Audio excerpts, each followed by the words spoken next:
Chapter 15. So there you have it. Alicia Berenson didn't kill her husband.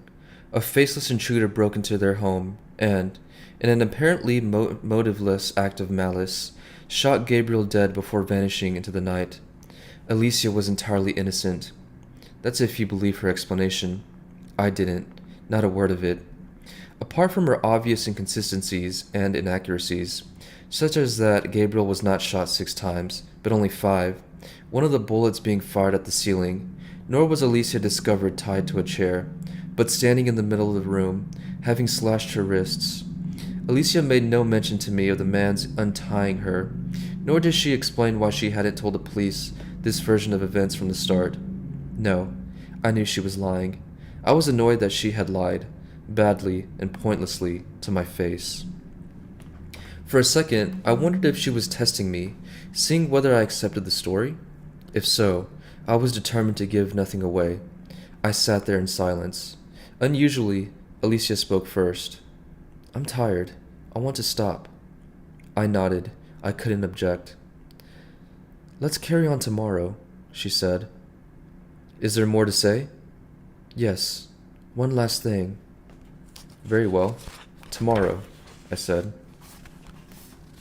Yuri was waiting in the corridor. He escorted Alicia to her room, and I went up to my office. As I have said, it's been my practice for years to transcribe a session as soon as it ended. The ability to accurately record what has been said during the past 50 minutes is of paramount importance to a therapist. Otherwise, much detail is forgotten, and the immediacy of the emotions lost. I sat at my desk and wrote down, as fast as I could, everything that had transpired between us. The moment I had finished, I marched through the corridors, clutching my pages of notes. I knocked on Diomedes' door. There was no response, so I knocked again. Still no answer. I opened the door a crack, and there was Diomedes, fast asleep on his narrow couch. "Professor?" Again, louder. "Professor Diomedes?"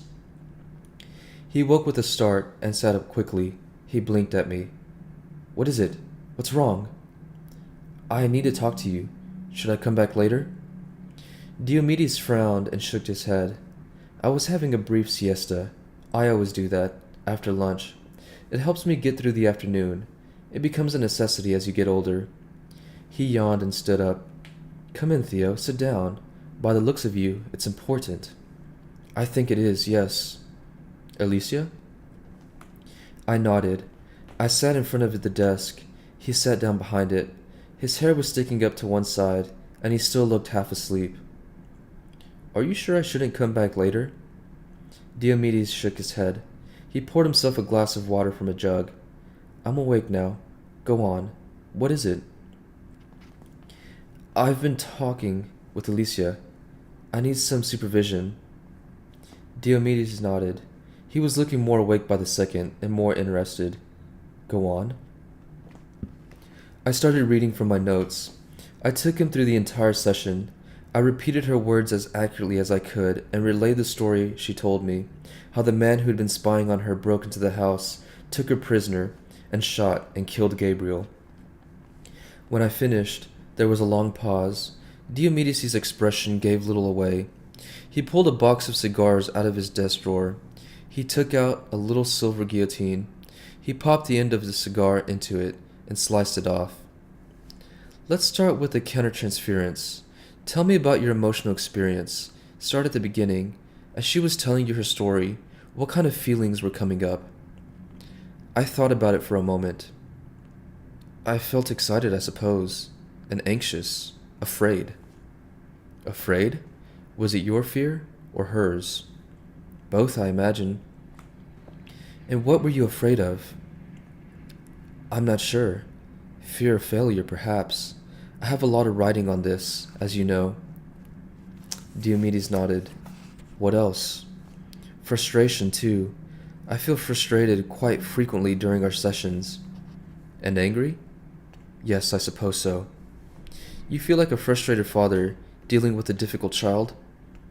"Yes. I want to help her, but I don't know if she wants to be helped." He nodded. "Staying with the feeling of anger, talk more about it. How does it manifest itself?" I hesitated. Well, I often leave the sessions with a splitting headache. Diomedes nodded. Yes, exactly. It has come out one way or another. A trainee who is not anxious will be sick. Who was it who said that? I don't know, I shrugged. I'm sick and anxious. Diomedes smiled. You are also no longer a trainee, although those feelings never go away entirely. He picked up his cigar. Let's go outside for a smoke. We went onto the fire escape. Diomedes puffed on his cigar for a moment, mulling things over. Eventually he reached a conclusion. She's lying, you know. You mean about the man killing Gabriel? I thought so too. Not just that. Then what? I asked. All of it. The whole cock and bull story. I don't believe a single word of it.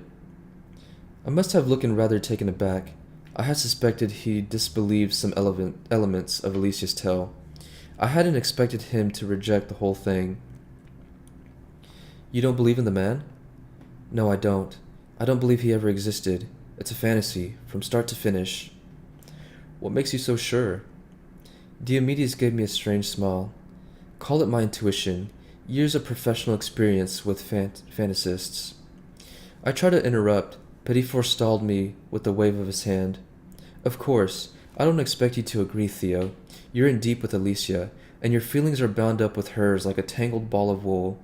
That is the purpose of a supervision like this, to help you unpick the strands of wool, to see what is yours and what is hers.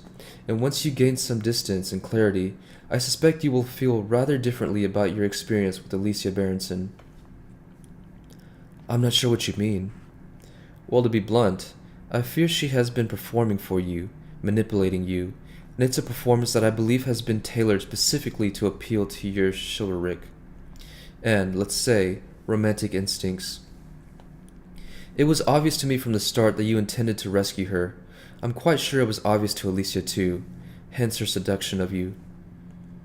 You sound like Christian. She hasn't seduced me. I am perfectly capable of withstanding a patient's sexual projections. Don't underestimate me, Professor. Don't underestimate her. She's giving an excellent performance. Diomedes shook his head and peered up at the gray clouds. The vulnerable woman under attack, alone, in need of protection. Alicia has cast herself as the victim, and this mystery man as the villain. Whereas in fact, Alicia and the man are one and the same. She killed Gabriel. She was guilty, and she is still refusing to accept that guilt. So she splits, dissociates, fantasizes. Alicia becomes the innocent victim, and you are her protector. And by colluding with this fantasy, you are allowing her to disown all responsibility. I don't agree with that. I don't believe she is lying, consciously anyway. At the very least, Alicia believes her story to be true. Yes, she believes it. Alicia is under attack, but from her own psyche, not the outside world. I knew that wasn't true, but there was no point in arguing further. I stubbed out my cigarette. How do you think I should proceed? You must force her to confront the truth. Only then will she have a hope of recovery. You must refuse point blank to accept her story. Challenge her. Demand she tell you the truth. And do you think she will? He shrugged. That, he took a long drag on his cigar, is anyone's guess. Very well. I'll talk to her tomorrow. I'll confront her. Diomedes looked slightly uneasy and opened his mouth as if he was about to say something further, but he changed his mind. He nodded and stamped out his cigar with an air of finality. Tomorrow.